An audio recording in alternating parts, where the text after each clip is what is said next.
Situación problema presentada es la siguiente. En la ciudad de Guaymas, Sonora, la empresa Concretos Azteca ha tenido problemas recurrentes por postventa en las edificaciones que comercializa. Esto debido a la aparición de fluorescencia, comúnmente llamada salitre, tanto en elementos de concreto, cerámicos y muros de tabique. Se tiene el temor en el usuario final que este fenómeno pueda dañar severamente a estos elementos constructivos y provocar el colapso parcial de la edificación. La eflorescencia o salitre es la presencia de sales minerales en las paredes, ocasionada por la humedad, encontradas en el subsuelo, las cuales son disueltas por factores como el aire o la temperatura, y transportadas por capilaridad hacia la superficie de las paredes. Los materiales presentados dentro de la problemática, concreto, cerámica y muros de tabique, poseen la porosidad necesaria para que la capilaridad suceda. Un material cerámico es aquel constituido por sólidos inorgánicos metálicos o no metálicos, que ha sido fabricado mediante tratamiento térmico. En general, se comportan como aislantes eléctricos y térmicos. Presentan gran dureza, elevado punto de fusión, gran resistencia a la compresión, al desgaste y a la corrosión. Tienen una gran porosidad y suelen presentar problemas de fragilidad, es decir, tienden a quebrarse o partirse con cargas de impacto bajas. Los materiales pétreos son aquellos que provienen de la roca, de una piedra o de un peñasco. Habitualmente se encuentran en forma de bloques, losetas o fragmentos de distintos tamaños, principalmente en la naturaleza. Son materiales duros y frágiles. Es por esto que son resistentes al desgaste, aunque sufren fractura si el esfuerzo es lo suficientemente alto. Son muy resistentes a la oxidación y a la corrosión, tienen puntos de fusión altos, gran porosidad, tienen poca resistencia a la tracción, normalmente son económicamente asequibles. El concreto u hormigón es una mezcla de cemento, arena, agua y grava. Es una mezcla que presenta una gran resistencia a la compresión, a los agentes atmosféricos y al fuego. Tiene gran impermeabilidad y se pueden agregar otros componentes para darle mayor resistencia.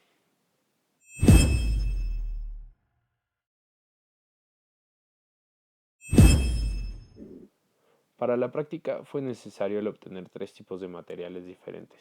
Para el tipo pétreo se utilizó una piedra de mármol. Como ejemplo de materiales cerámicos se utilizó un pedazo de losa. Y finalmente, para obtener el concreto se utilizó un trozo de banqueta. Para la realización de la práctica se hizo una solución salina con 10 miligramos de sulfato de sodio y 20 mililitros de agua. La mezcla homogénea se colocó dentro de un recipiente de vidrio junto con las muestras de los materiales y se colocó dentro de un horno a 120 grados Celsius con el fin de acelerar el proceso de fluorescencia. 17 horas después se procederá a sacar los materiales del horno y se observarán los resultados.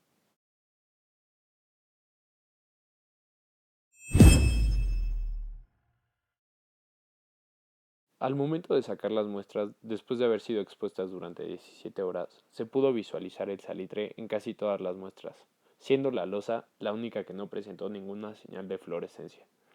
La piedra de mármol presentaba una ligera capa de salitre, pero no era claramente visible debido a su tonalidad blanca. Finalmente, el concreto presentó en diversos puntos cierta acumulación de sal.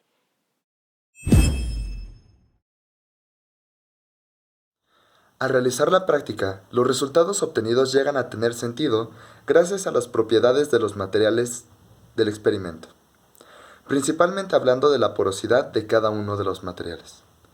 Como ya se sabe, la eflorescencia o el salitre se crea debido a la acumulación de sal dentro de los poros del material.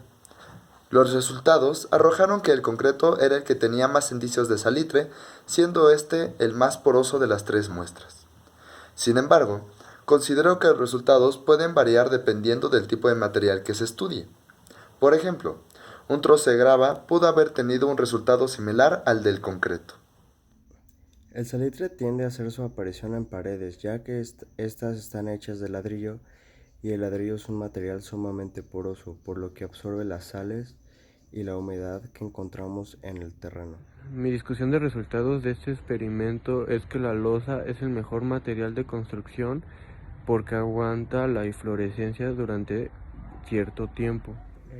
Para mí los resultados fueron realmente sorprendentes, ya que a pesar de tener una investigación previa y haber visto personalmente la aparición de salitre en ciertas construcciones, Me impresionó la velocidad con la que un material puede absorber elementos como la sal y que si se dan las condiciones atmosféricas, la aparición de salitre es inminente. Y pues tampoco esperé que fuera tanta la diferencia de aparición de salitre en los diferentes materiales a pesar de tener características parecidas, sobre todo en la porosidad. Mi discusión personal. En los materiales cerámicos se obtuvo una gran cantidad de fluorescencia y no pensamos que fuera de esa manera, debido a su poca capacidad de permeabilidad del agua. No permite el paso del agua a otras sustancias. Por eso, los materiales cerámicos se usan en la construcción para techos y... En concreto, obtuvo mucha fluorescencia, mucho salitre, debido a su gran capacidad de permeabilidad, porque posee muchos cereales petros. Podemos observar que sí tuvo salitre, sin embargo fue el que menos presentó, debido a su capa es lisa, no permite el agarre al salitre, a la sal. La aparición de fluorescencia suele provocar el humedecimiento de recubrimientos de yeso encontrado en casas, al mismo tiempo que la falla prematura de la superficie afectada, por lo que su aparición no debe ser tomada a la ligera.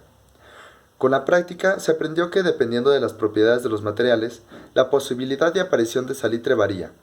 Al mismo tiempo, se puede concluir que a pesar de pertenecer a una misma familia de materiales, los resultados variarán dependiendo de la permeabilidad y la porosidad del material. Esta práctica me ayudó a entender a fondo el problema tan grave que representa la fluorescencia para una construcción. También a la vez me ayudó a identificar el proceso de formación de la misma y los materiales en los que se presenta con mayor facilidad. También pude entender las condiciones de temperatura por las cuales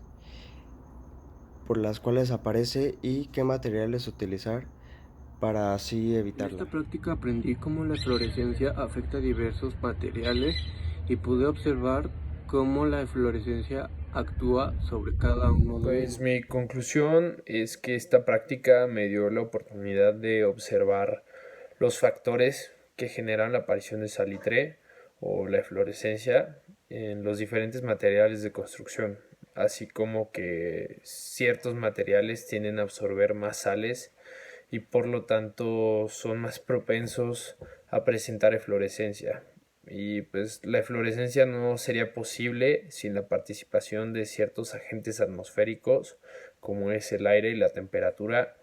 Y pues con esto pude darme una idea del efecto que puede tener un material dañado o en malas condiciones en una estructura o en una edificación.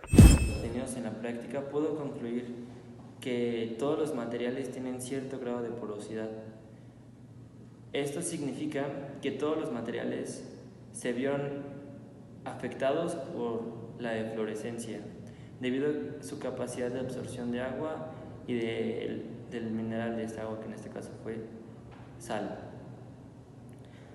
Esto puede afectar directamente a los materiales de construcción en el momento de una construcción. En un caso más real, por ejemplo, en la teja de una casa, se ve afectado directamente por la lluvia y sobre todo otros factores ambientales, los cuales van a influir directamente en la aparición de esta eflorescencia. Entonces, para evitar esto, desde el momento de una construcción, incluso desde antes, se tiene que evaluar el entorno en donde va a ser construida la casa.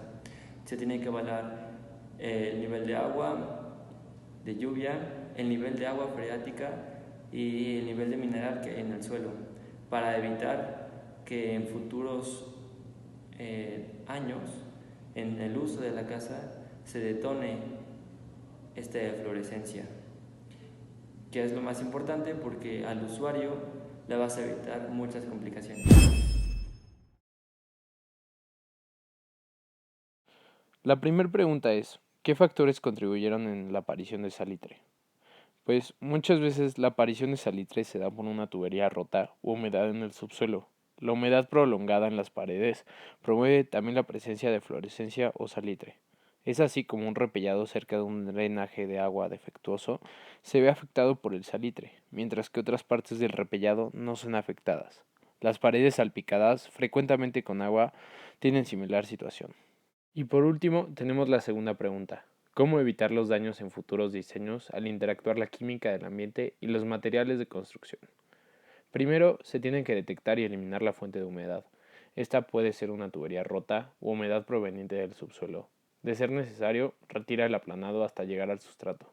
Cepilla la superficie para eliminar la mayor cantidad de polvo y sales e impermeabiliza el muro. Para la eliminación de las eflorescencias existe un proceso de curado de fluorescencias, a los procedimientos de lavado, raspado y o recubrimientos que se aplican sobre una pared o productos de ladrillería enfermos, en los que no ha sido posible prevenir o eliminar las eflorescencias durante su procesado y o posterior puesta en obra. Es importante tener en cuenta que en este proceso el tipo de tratamiento es específico del tipo de fluorescencia que se haya producido en la pared o muro, y que un tratamiento no adecuado puede dar lugar a la formación de otros tipos de manchas sobre la pared.